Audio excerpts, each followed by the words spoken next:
What's up, fam? Extraordinary Life with Elijah, and I'm so stoked to be filming this episode here in my studio. Guys, it has been so fun developing this studio. My friend Erica came out to visit me from Boston. Was here for Thanksgiving. We had a raucously good time. Jesus is amazing. She helped me finish out the studio. We sat in the garage, chatted, put up our shelves. I don't have anything on the shelves yet, but I just keep dialing stuff over time.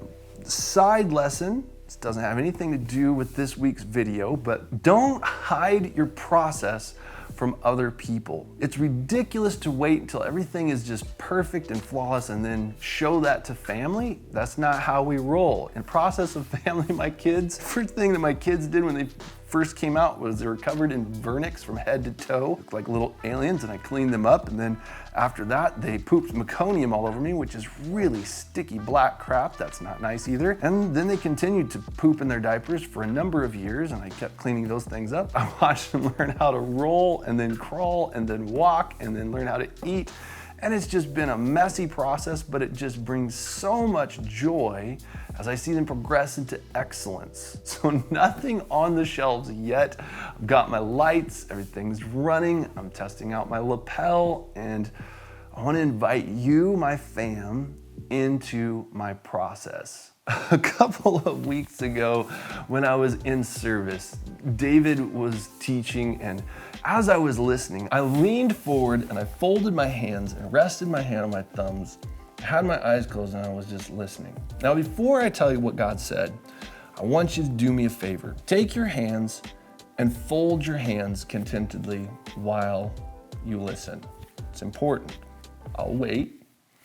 Go ahead and fold your hands. Now, there's some of you who are thinking, I'm not going to fold my hands. I'll just listen to what he's saying.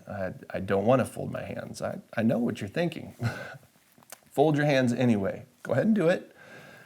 Now you're thinking, you don't know what I'm thinking. And because you're trying to think what I'm thinking, I'm really not going to fold my hands. Now, you should do it anyway. Okay, now that your hands are folded, as I was sitting there listening to David, I was resting my hand on my thumbs, pushing up and down, God said, did you know that you have a right way to fold your hands?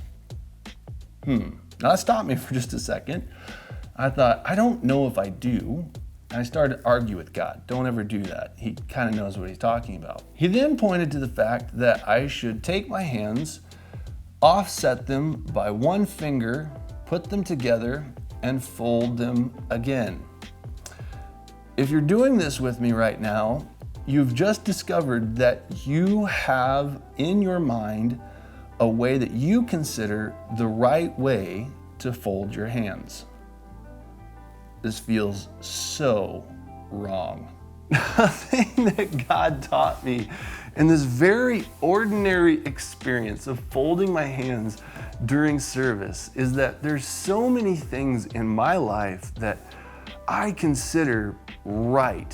When I fold my hands like this and just relax, I'm not even thinking about the fact that I'm folding my hands correctly, that I'm folding my hands right. The only way that I know that I have a way that I fold my hands that is right is when I offset it by a finger and fold them like this. Right thumb on top of left is just wrong. This is not restful at all. Can't do it anymore. It just feels so weird. Why does that feel so weird? Not doing that anymore. The lesson in this that God taught me is that when we come together as family, that we have all of these things that are built into our thinking, into our habits, into our way of life that we just do over and over. It's just so restful. This is how things are done right. However, when we offset things by just a finger, it's just one finger off, we discover that we have very deeply held opinions about how things are supposed to be. The beautiful part about fellowship is that we extend to one another the right hand of fellowship. Now, I don't very often reach my hand out to hold hands with people like this. It's not really my jam, but run with the analogy. In fellowship, that when we extend the right hand of fellowship to one another, and we step outside of our isolation with ourselves, we often discover that there's things that we hold to that we consider are right and must not be violated. In the discovery though, the moment of discovery is just so awkward that at this place of discovery that it explodes into your mind, wow, this is wrong, I don't like this isn't restful. It's really hard to respond in that context. Coming out of the Thanksgiving holiday season where we all have gotten together with extended family, and there's that stereotypical thing where it's like we all get together as family and there's all these awkward moments, and we find out we have cultural values and rights and wrongs that don't mesh up with each other. That coming out of this season, I celebrate that there are elements that get to be discovered to me by my family, by you, fam, that helps me to weigh out, is what I'm holding to, is this really an issue or a matter of God's heart that needs to be corrected in order to bring rest in Him, or is it just a preference that I was unaware of?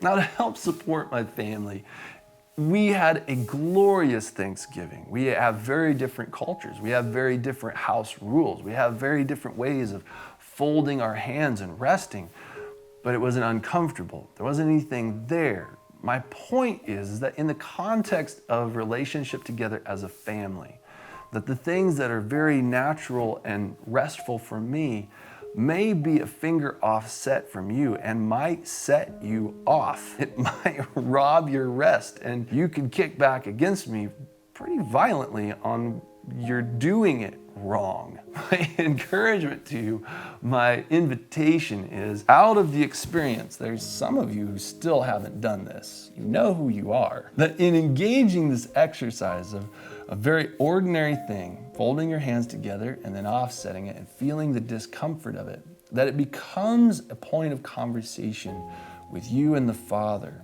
to ask Him to reveal to you areas of your life that are oriented more to your preferences and your comfortability that don't really have anything to do with Him or the rest that comes from Jesus. And that as you engage with community and you extend the right hand of fellowship with other believers, and you're left with an experience that is far less than restful or right in your thinking, my encouragement would that be that you would ask God for grace to help you know how best to merge with family, even in a context that feels all wrong. If you subscribe to what I am doing, hit the button, hit it and then get it. Hit the bell as well so you get notified with the new content. And if you loved this video, you didn't just like it, hit the thumbs down button. I pray blessings on your day. I love you guys lots, and I will see you in the next video.